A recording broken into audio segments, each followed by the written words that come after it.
कि भारत की एक कंपनी आती है और वो कहती है कि हम माइक्रोसॉफ्ट को पछाड़ सकते हैं। ये बात जैसे ही आती है तो दिमाग में क्यूरोसिटी बनने लगती है कि साहब माइक्रोसॉफ्ट कहाँ की कंपनी है? हम तो सब जानते हैं कि अमेरिकी कंपनी है। माइक्रोसॉफ्ट अमेरिकी कंपनी है जिसका करंट वैल्यूएशन $4 ट्रिलियन है। अब ये 4 ट्रिलियन कितना होता है? इंडिया की जीडीपी से ज्यादा एक कंपनी का वैल्यूएशन है, मार्केट में उसकी वैल्यू है कि अगर आप उस कंपनी को खरीदना चाहते हैं तो आपको भारत की जीडीपी से ज्यादा पैसा देके उसको खरीदना होगा। वो कंपनी है माइक्रोसॉफ्ट। उसको एक इंडियन कंपनी चैलेंज कर देती है। जब चैलेंज कर देती है तो उसी के साथ साथ एक और चीज बाहर आती है, जिसमें भारत के ही एक मंत्री अश्विनी वैष्णव जी आते हैं, आईटी मिनिस्टर हैं। बाय द वे ये खुद भी आईआईटीएन है। आपने आकर के एक ट्वीट कर एक जानकारी दी और कहा कि हमने आज अपना सारा प्रेजेंटेशन जोहो पर बनाया है। अर्थात जैसे मैंने आपको अभी मेरा प्रेजेंटेशन दिखाता हूं, जो हमारी स्लाइड्स चलती हैं वो पावर पॉइंट पर होती हैं, ऐसे ही उन्होंने कहा कि मेरा जो पूरा प्रेजेंटेशन है वो जोहो पर बना है।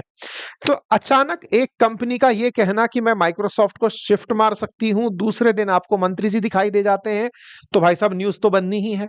न्यूज बनी जोहो वर्सेस माइक्रोसॉफ्ट, तुलना दो कंपनियों की। आप में से बहुत सारे लोगों ने शायद ये नाम इन्हीं 2-5 दिनों में सुना हो। मेजॉरिटी की बात कर रहा हूं। ऐसा क्यों? ये कंपनी कहती है कि हम विज्ञापन नहीं करते। आप पूछेंगे विज्ञापन नहीं करते तो फिर हो भी कि नहीं बाजार में? बाजार में ये कितनी बड़ी कंपनी है, इसके लिए मैं एक आंकड़ा देता हूं।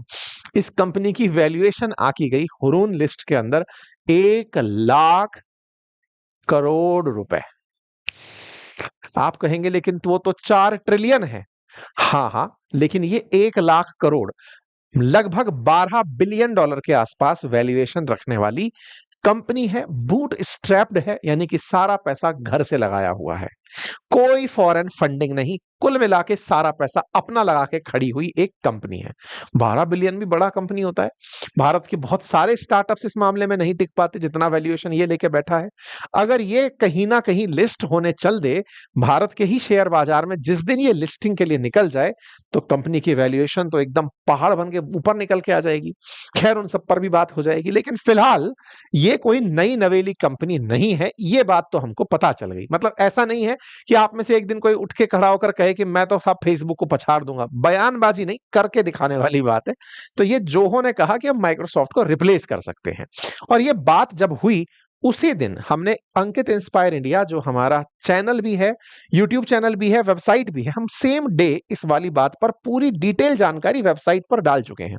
साथियों, देश दिन भर में लगभग 10-15 खबरें ऐसी होती हैं जिन पर आपको जानकारी की आवश्यकता होती है। ऐसे में हमारी वेबसाइट अंकित इंस्पायर इंडिया और अपनी पाठशाला लगभग 20 के आसपास आपके लिए न्यूज का कंप्लीट विश्लेषण डालती हैं। आप फुर्सत मिल जाए तो इन्हें चलाकर देख लिया करिए। अंकित इंस्पायर इंडिया .com, अपनी पाठशाला .com, इन पर हमारे द्वारा रेगुलर खबरें विद प्रॉपर एनालिसिस डाली जाती हैं, पूरे तथ्यों को संकलित करके डाली जाती हैं, तो आप उनका उपयोग कर सकते हैं। यूट्यूब पर सेशन की संख्या कम होती है, वहां पर रेगुलर डल रही होती हैं। ठीक है, और भी काफी सारे सोर्सेज हैं, हमने ट्विटर पर, इंस्टा पर आपको खबरें पहुंचाने के लिए माध्यम जनरेट कर रखे हैं, लेकिन वेबसाइट पर आप पढ़ सकते हैं। ठीक है साहब, अब सवाल आता है कि अश्विनी वैष्णव जी के द्वारा और धर्मेंद्र प्रधान जी के द्वारा जिस कंपनी का जिक्र किया गया वो कंपनी चला कौन रहा है? श्रीधर वेम्बू। ये एक साउथ इंडियन है, चेन्नई तमिलनाडु के अंदर निवास करते हैं, और आपने एक बयान देकर के लोगों के अंदर राष्ट्रभक्ति का नेक्स्ट लेवल टच कर दिया। क्या हुआ? अभी कुछ दिनों पहले ट्रंप ने H1B वीजा को लेकर जिस तरह से भारतीयों को यह महसूस कराया था कि तुम मजदूर हो, तुम यहां पैसे के लिए नौकरी करने आते हो, आओगे तो इतना पैसा दोगे, जो ये हीनता की भावना भारतीयों को महसूस कराई, उन भारतीयों को इन्होंने, यानी कि श्रीधर वेम्बू ने, यह कहते हुए कहा कि जो भी H1B वीजा के कारण भारत लौटने वाले भारतीय हैं वो डरे नहीं, वो केवल 5 साल लग के इस देश में काम कर ले तो हमें घबराने की जरूरत नहीं है, हम दुनिया को पछाड़ सकते हैं। ऐसा कोई व्यक्ति जो भारत में बैठकर अंतरराष्ट्रीय स्तर पर चैलेंज ले रहा हो। आप कहेंगे कि केवल डोमेस्टिक काम करते होंगे, 60 से ज्यादा देश जिनकी कंपनी के क्लाइंट हों, और वो इस तरह से बात कर गया कि डरो मत, H1B वीजा के लिए मरने वालों, आओ और देश में ही काम कर लो, 5 साल में तहलका मचा दोगे। ये वाली बात जब आई तो भाई साहब स्वदेशी के तो लीडर बन करके ये बाहर निकल आए। हालांकि हमारे सोशल मीडिया पर कोई भी ट्रेंड ज्यादा दिन तक नहीं टिकता है, हो सकता है कोई खोजकर इनके भी जीवन के कोई ना कोई लो पलों को लेकर बाहर आ जाए, क्योंकि हमारे यहाँ तो साइन वेव चलती है, कोई ऊपर तो कोई नीचे, फिर अगले दिन ऊपर फिर नीचे, ये चलता है। फिलहाल के लिए चूंकि जोहो न्यूज में है तो हम इसका विश्लेषण कर रहे हैं। ऐसे समय पर जब प्रधानमंत्री जी स्वदेशी की अलग जगा रहे हो, चर्चाएं हो रही हो, तब ये चर्चा थोड़ी मायने रखती है बाय द वे। तो साथियों, फिलहाल केंद्रीय मंत्री अश्विनी वैष्णव जी ने जोहो को इस्तेमाल करने और उस पर स्विच करने की बात कही, और अश्विनी वैष्णव जी ने अपने सोशल मीडिया पर ट्वीट करके ये जानकारी दी कि मैंने सारे प्रेजेंटेशन अपने जोहो पर दिए हैं। तो देखिए, ये अश्विनी वैष्णव जी का ट्वीट है जिसके अंदर आप जोहो के ऊपर अपनी स्लाइड चला रहे हैं और इस बात को ये लिखते हुए कहते हैं कि मैं जोहो पर शिफ्ट हो रहा हूं और ऐसे में डॉक्यूमेंट और स्प्रेडशीट और प्रेजेंटेशन मैंने जोहो पर बनाई है और स्वदेशी पर मूव होने का यह हमारा प्रयास है।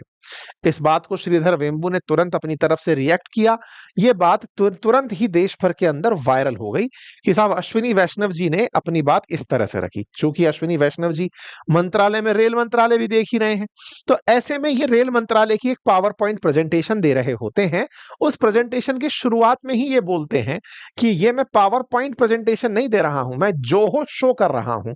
ये सारी की सारी प्रेजेंटेशन माइक्रोसॉफ्ट पे नहीं, जोहो पर बनी है। देखिए, दो बहुत बड़ी बात हुई यहां पे। पहला, सरकार के द्वारा देश की ही एक स्वदेशी कंपनी को इस तरह प्रमोशन दिया गया, प्रचार दिया गया, जो अचानक पूरे देश में वायरल हो गई, स्वदेशी को एक नया बूस्ट दे गई। भारत में बहुत दिनों से एक माहौल चल रहा है कि हम लोग स्वदेशी में कुछ करते क्यों नहीं, क्यों हर बड़ी कंपनी अमेरिकी है, क्यों हम चाइना की तरह कुछ करते नहीं। ये हम लगातार सवाल उठा रहे हैं। ऐसे में जब ये बात निकल कर आती है तो एक बड़ा बूस्ट मिलता है। इस बात को Zoho show, Zoho work drive, ये सब निकाल कर ले आते हैं। ऐसे ही धर्मेंद्र प्रधान जी के द्वारा भी एक और मैसेज साझा किया गया जिसमें यह लिखा गया कि जैसे आप और हम व्हाट्सएप यूज करते हैं, ऐसे ही इनका अराटाई करके एक सॉफ्टवेयर है जो बिल्कुल व्हाट्सएप की तरह ही मैसेजिंग एप्लीकेशन है, जिसे आप मैसेज में यूज कर सकते हैं। अर्थात अब तक जो हम समस्त भारतीय एक गम में जी रहे थे कि हमारे पास में हमारा सोशल मीडिया प्लेटफॉर्म नहीं है, हम हर चीज में अमेरिकी कंपनियों पर बिलीव करते हैं, क्या हमारे पास कुछ है क्या? तो भाई साहब, पूरी फहरिस्त खुलकर आ जाती है कि हमारे पास तो केवल जोहो के द्वारा ही इतनी सारी चीजें उपलब्ध कराई गई हैं, जिसमें नोटबुक है, जोहो शो है, जोहो बुक्स है, Zoho Invoice, Zoho Billing, Click, Cashbook app, Notebook, Zoho Sign, तमाम प्रकार की चीजें। यानी जोहो ने अपने ही प्रेजेंटेशन में इतने प्रकार की चीजें बनाकर दी हुई हैं जो अपने आप में माइक्रोसॉफ्ट के प्रोडक्ट जैसी हैं। जिस पावर पॉइंट प्रेजेंटेशन की मैं बात कर रहा हूं वो जोहो शो में भी उपलब्ध है और उसी तरह से उसे भी यूज किया जा सकता है। कुल मिलाकर एक स्वदेशी कंपनी भी धीरे धीरे वो सब चीजें बनाने लगी है जो एक विदेशी कंपनी बना रही थी। ये सब कारनामा करने वाले व्यक्ति और कोई नहीं, आप हैं श्रीधर वेम्बू। साथियों, ये जो जिनके बारे में आज हम चर्चा कर रहे हैं, जोहो के फाउंडर श्रीधर वेम्बू, आप एक साधारण परिवार से निकले व्यक्ति हैं। आपने कभी पढ़ाई के साथ साथ, मतलब पहले आईआईटी मद्रास से आपने इलेक्ट्रिकल इंजीनियरिंग की पढ़ाई की, पीएचडी करने अमेरिका गए, वहां पर जहां इनको नौकरी करने का अवसर मिला होगा H1B वीजा से, वो छोड़कर ये वापस भारत आए और इन्होंने अपने ही गांव में ही अपनी कंपनी की स्थापना का विचार किया। श्रीधर वेम्बू जब भारत आए तो आपने आकर के तमिलनाडु के अंदर ही, जिस जिले से आप बिलोंग करते थे, वहीं पर इन्होंने अपना काम करने की शुरुआत करी। श्रीधर वेम्बू ने तेनकासी नामक एक जिला है, वहां पर अपनी कंपनी की स्थापना करी। ये बिल्कुल वैसे ही है जैसे आज हमारे देश में बहुत सारे छोटे शहरों में भी बहुत सारे स्टार्टअप्स शुरू हो रहे हैं। ये उस समय की बात है जब जोहो के नाम से इन्होंने सबसे पहले 1996 में सॉफ्टवेयर डेवलपमेंट फर्म और एंटरटेनमेंट एडवेंटमेंट शुरू किया था। 2009 में इस कंपनी का नाम बदलकर इन्होंने जोहो कॉर्पोरेशन रखा। आप में से बहुत सारे लोग संभवतया अभी इसके सुर्खियों में आने से पहले इसका नाम भी नहीं सुने होंगे, लेकिन आपको जानकर आश्चर्य होगा कि हर साल ये $1 बिलियन से ज्यादा का रेवेन्यू जनरेट करती है। 8700-8800 करोड़ रुपए का सालाना रेवेन्यू जनरेट करने वाली भारतीय कंपनी है। बिना प्रचार के साइलेंटली काम करती है। तो सवाल आता है, करती किसके लिए है? अभी मैं आपको बताऊंगा कि इसके क्लाइंट कितने बड़े बढ़े। आप जोहो देखते हैं और जोहो के साथ में पूछते हैं कि भाई श्रीधर वेम्बू जिन्होंने इसको स्थापित किया तमिलनाडु के एक छोटे से जिले में, बाद में इसका इन्होंने मुख्यालय बैठाया चेन्नई में। आज दुनिया भर में इनके तमाम जगह पर इनके ऑफिसेस चलते हैं, साथ में 18,000 से ज्यादा कर्मचारी इनके काम करते हैं।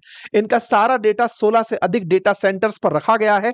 130 मिलियन इनके यूजर हैं। ये कोई छोटी मोटी कंपनी नहीं है, पूरी तरह से भारत में बनी कंपनी, लेकिन दुनिया के लिए बनी कंपनी है। जब इसके ग्राहकों की बात की जाती है कि इससे सर्विस लेता कौन है, तो आप तमाम बड़े ब्रांड्स को इनकी लिस्ट में देखते हैं कि इनसे बहुत सारे लोग इनकी सेवाएं लेते हैं। जैसे बड़ी कंपनियों में अगर बात करें तो Amazon, Netflix, Cisco, eBay, Big Basket, Mercedes Benz, Ford, Hyundai, Renault, Suzuki, Allianz, Citi Bank, HDFC, Philips, ये तमाम बड़े ब्रांड्स जिन्हें आप सुनते हैं, ये सब जोहो के सीआरएम सर्विसेज का उपयोग करते हैं। सीआरएम सर्विसेज को आसान भाषा में कहूं तो जितने भी कस्टमर्स के साथ एक्सपीरियंसेस होते हैं इन प्रोडक्ट्स को यूज करने के बाद, तो कस्टमर के साथ जितना भी इंटरेक्शन या एक्सपीरियंसेस उनको सेव करने के लिए बनाया हुआ सॉफ्टवेयर ये बनाती है कंपनी। यानी इनका जो सबसे बड़ा प्रोडक्ट जिसके लिए ये सब जगह विख्यात है, that is Zoho CRM. CRM के माध्यम से कस्टमर एक्सपीरियंस, इसको आसान करता हूं, कई बार आप हमारे कस्टमर केयर नंबर 7878158882 पर जब कॉल करते हैं तो पहले आपको एक आवाज सुनाई देती है जिसमें एक प्री रिकॉर्डेड आवाज है जो मेरी ही बना के टीम ने डाली हुई है। जब आप वो सुनते हैं तो वो आपसे वो पूछता है कि बताइए इस सुविधा के लिए आप इस नंबर को दबाएं, इस सुविधा के लिए इस नंबर को दबाएं। जब आप उस नंबर को दबाते हैं तो उस व्यक्ति तक वो फोन जाता है। जब वो जाता है तो आप जो बात कर रहे हैं वो बात भी रिकॉर्ड हो जाती है और साथ ही साथ आपके रिलेटेड जो भी आपने बातें बोली वो सामने टेबल पर नोट होती चली जाती हैं कि आप ये बात बोलना चाह रहे हैं, आपने अपनी बात में ये परेशानी बताई, उस पर रिमार्क डल गया कि सर को बतानी है ये बात, इस पर ये अपडेट करना है, सारी बातें वहां पर अपडेट होती चली जाती हैं। ये सारी की सारी कस्टमर के साथ होने वाली वो सर्विसेज हैं जिनसे आप यूजर एक्सपीरियंस को अच्छा करते चले जाते हैं। हम जैसे छोटे मोटे काम करने वाले लोग तो इसी तरह से आपकी हेल्प कर पाते हैं। बहुत सी कंपनियां आपसे चैटबॉट पे ही सारा काम करा ले जाती हैं। जैसे जियो ने देश में सबसे बड़ा बेस बना के खड़ा किया हुआ है, लेकिन वो जब आपसे बात करने की बात आती है तो आप कस्टमर केयर नंबर नहीं ढूंढ पाते। आप जियो के ऐप पर जाते हैं, वहां पर अचानक एक चैटबॉट निकल कर आती है, आप जो बात लिखते हैं वो सबका जवाब, आप बोलते हो हिंदी बोल, तो हिंदी तो एआई से और ट्रेन कर दिया आजकल उसको। तो ये सब सीआरएम सर्विसेज हैं जिनके माध्यम से कस्टमर को बेहतर फील करा के उसकी परेशानियों को रिजॉल्व करना कार्य होता है। इससे बिजनेस पर सीधा असर आता है। बड़ी बड़ी कंपनी अपने इन्हीं सर्विसेज को बेहतर बनाने के लिए, ताकि यूजर एक्सपीरियंस बेहतर बना रहे, इसके लिए बहुत ज्यादा काम करती हैं और जितने बड़े ब्रांड्स हैं वो इसके सीआरएम को यूज करते हैं। तो पहला तो काम ये है। अपने काम की पहचान के लिए इन्हें पद्म पुरस्कार से भी सम्मानित किया जा चुका है। आपने सेमीकंडक्टर मैन्युफैक्चरिंग के काम के लिए भी साल 2024 में इंटरेस्ट शो किया था। जोहो ने अपना बिल्कुल जोहो पेमेंट ऑप्शन शुरू कर दिया, बिल्कुल पेटीएम की तरह। आपकी बड़े मतलब बड़प्पन को आप इससे अंदाजा लगा सकते हैं कि एनवीडिया के फाउंडर आपसे मिलते हैं आकर कि भाई साहब बताइए क्या चल रहा है। मतलब आप खुद दुनिया वाले लोग पहचानते हैं तो टेंशन भी होती है, कहीं ऐसा तो नहीं कि कोई बड़ी कंपनी आएगी इनका बड़ा हिस्सा खरीदेगी और चली जाएगी। चूंकि 2009 से आप 2025 में आ गए, आपको अब तक तो कोई खरीदा नहीं, तो ऐसे में अभी भी लगता है कि ये कंपनी खुद से ही खुद चलाती रहेगी। खुद से ही खुद को चलाती रहेगी ये बात क्यों बोली जा सकती है? क्योंकि साहब 33% तो इस कंपनी का सीधा मुनाफा है। 8700 करोड़ रुपए साल का रेवेन्यू करती है, 2800 करोड़ रुपए तो नेट बचा के ले जाती है। जब इतना लाभ बचा रही है तो बाहर के पैसे की जरूरत क्या है? ये उसी पैसे को लगा के बड़ी बनती चली जाती है और लगातार 3% के हिसाब से तो ईयर ऑन ईयर ग्रोथ करती जा रही है। इस तरह से ये कंपनी लगातार बढ़ती चली जा रही है। इस कंपनी के बारे में जब वैल्यूएशन की बात की जाती है तो अनलिस्टेड कंपनियों में जोहो सबसे ऊपर सेकंड टॉप पर आती है after serum institute of India के, जिसकी इतनी बड़ी वैल्यू हो। इससे भी बड़ी बात जो है इस कंपनी के बारे में वो ये कि जिस श्रीधर वेम्बू की एक कंपनी है, उस कंपनी में सबसे ज्यादा शेयर इनकी बहन राधा वेम्बू के हैं। उसके बाद second largest share Vembu Shekhar इनके भाई साहब के हैं। जिस कंपनी को आपने अपने आइडिया से बनाया हो उसमें आप मात्र 5% शेयर रखते हैं। ये आपको अपने आप में एक परिवार की जो ताकत है उसको भी दर्शाते हुए दिखते हैं। यानी कि कुल मिलाकर श्रीधर वेम्बू ने केवल भारत में आकर के काम नहीं किया, बल्कि भारत में अपने परिवार और संस्कार के साथ काम को स्वदेशी रूप से शुरू किया। यही कारण है कि आपको जिस दिन शोहरत मिली उस दिन आप पूरे देश के अंदर एक ही दिन में छा गए। जोहो ने हर तरफ अपनी पहचान बना ली। जोहो के कुछ तस्वीरों को श्री धर्मेंद्र प्रधान जी के द्वारा, माननीय मंत्री महोदय के द्वारा भी साझा किया गया। जोहो के मेल के बारे में लोग चर्चा कर रहे हैं कि साहब हम इसका मेल यूज कर रहे हैं। अब जोहो भी अपने बारे में बता रहा है कि अगर आपको जानना है कि हम कौन हैं, तो हम सॉफ्टवेयर प्रोवाइडर हैं, हम सर्विस प्रोवाइडर हैं, टेक्नोलॉजी प्रोवाइडर हैं। आप हमारे बारे में ज्यादा जानकारी joho.com पर पा सकते हैं। तो असल मायने में अब जितने भी वीडियो जोहो पर बन रहे हैं वो स्पॉन्सर्ड नहीं है, यानी कि मुझे जोहो वालों का पैसा नहीं मिला है कि साहब जोहो के बारे में आप joho.com का प्रचार करें। लेकिन हाँ, जब पूरे देश में ही अलग जग रही हो स्वदेशी मूवमेंट की, तो आप जान ही लीजिए कि देश के अंदर स्वदेशी रूप से joho.com आप इन तमाम सर्विसेज के लिए यूज कर सकते हैं। यानी कि जिस तरह जीमेल है ऐसे जोहो मेल यूज कर सकते हैं, जैसे गूगल कैलेंडर है ऐसे जोहो कैलेंडर यूज कर सकते हैं, जैसे व्हाट्सएप यूज करते हैं वैसे आरआरटाई यूज कर सकते हैं। तमाम एप्लीकेशन का रिप्लेसमेंट जोहो के पास उपलब्ध है। कुल मिलाकर ये उस समय पर वायरल हुई खबर है जब अमेरिका H1B वीजा के लिए भारतीयों के साथ बुरे बर्ताव की तैयारी में है। उस समय श्रीधर वेम्बू द्वारा H1B वीजा चाहने वालों को यह कह देना कि डरो मत, भारत आओ, बहुत सारी अपॉर्चुनिटी है, ये अपने आप में बड़ी बात बन जाती है। मुझे ये कहते हुए दुख तो होता है, लेकिन इंडियंस जो H1B वीजा के लिए अमेरिका में है, this may be the time, come back home, it may take 5 year to rebuild your life but it will make you stronger. और इन्होंने उदाहरण में सिंधियों का उपयोग किया, नाम का उपयोग किया और कहा कि कभी भारत में सिंधी भी ऐसे ही आए थे, अपना सब छोड़ करके आए थे, लेकिन आज भारत में वो बहुत ही मजबूत स्थिति में है। ऐसे ही H1B वीजा के लिए अमेरिका रुके हुए भारतीयों, आपको छोड़कर हो सकता है एक बार आने में नुकसान हो, लेकिन 5 साल में आप बहुत मजबूत स्थिति में होंगे। ये सब चीजें हुई जोहो के पक्ष में रही। चूंकि अश्विनी वैष्णव जी ने इसको शुरुआत दी, उन्होंने इसको एक तरह से मार्केट के अंदर न्यूज के रूप में शुरुआत दी, तो उनके साथ लोग ट्रोल के अंदर भी जुड़ गए। कुछ ने कहा कि आप रील मास्टर हैं, आप रील खिंचवाने वाले हैं, आप एप्पल का फोन यूज कर रहे हैं, ट्विटर पर मैसेज कर रहे हैं। ये हमारे देश के लोगों के अंदर एक बहुत ही अजब प्रकार की प्रवृत्ति पाई जाती है। इसे शुद्ध हिंदी में परछिद्रान्वेषी कहते हैं। हम ढूंढने निकलते हैं तो सबसे पहले कमियां कि साहब आईफोन से फोटो डालते हुए ट्विटर पर डालने वालों, स्वदेशी की बात तो मत करो। कोई तो शुरू करेगा ना मेरे भाई। शुरुआत अगर हुई है, जब इनको इतना ट्रोल किया जाता है, तो कुछ कम से कम अच्छी बात के बारे में इन्हें इस बात की तो क्रेडिट दी ही जा सकती है कि आपने इस देश को अचानक जोहो से इंट्रोड्यूस करा दिया। खैर, अभिव्यक्ति की आजादी है, बढ़िया से आनंद लीजिए। मैंने आपको जानकारी बता दी। माइक्रोसॉफ्ट के लिए अगर वाकई में ये चिंता की बात है तो 4 ट्रिलियन बड़ा अमाउंट तो है, लेकिन अगर एक भारतीय कंपनी ये सपना देखने में कामयाब है तो समस्त भारतीयों के लिए ये गौरव का क्षण है, क्योंकि हर किसी को एक कदम से ही दूसरे कदम तक जाने की प्रेरणा मिलती है। फिलहाल के लिए इतना ही। जानकारी पसंद आई हो तो साथियों से साझा करें, चैनल पर नए हैं तो सब्सक्राइब कर लें, अपनी पाठशाला एप्लीकेशन पर कोर्सेज जाके चेक कर लें।